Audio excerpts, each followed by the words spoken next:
ஒரு சின்ன அழகான நீல நிற குட்டி மீன் இருந்தது. அதற்கு ஒரு பெரிய கனவு. ஒரு நாள் வானத்தை தொட்டு பார்க்கணும். ஆனால் மற்ற மீன்கள் சிரிச்சு பேசின.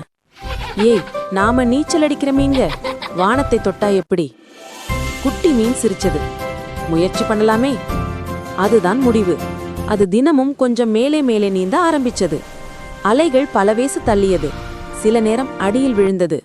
ஆனா அது ஒவ்வொரு தடவையும் மீண்டும் நீந்தியது. ஒரு நாள் பெரிய அலை வந்தது. அந்த அலையோட சக்தியில் குட்டி மீன் மேலே மேலே தூக்கி எறிந்து சுட்டுப்பாய் நிறுத்தி வானத்தை கொஞ்ச நேரம் தொட்டது. அந்த மீன் சந்தோஷத்தில் துள்ளி துள்ளி நீந்தியது. மற்ற மீன்கள் எல்லாம் அதிசயத்துல, நம்மள மாதிரி சின்ன மீனுக்குமே இது முடிஞ்சா நாமும் ஏதோ பெரியது செய்யலாம். குட்டி மீன் சிரிச்சது.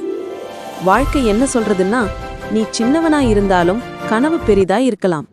முயற்சி நிக்கலன்னா வானமே உன்னை தொட்டுவிடும்.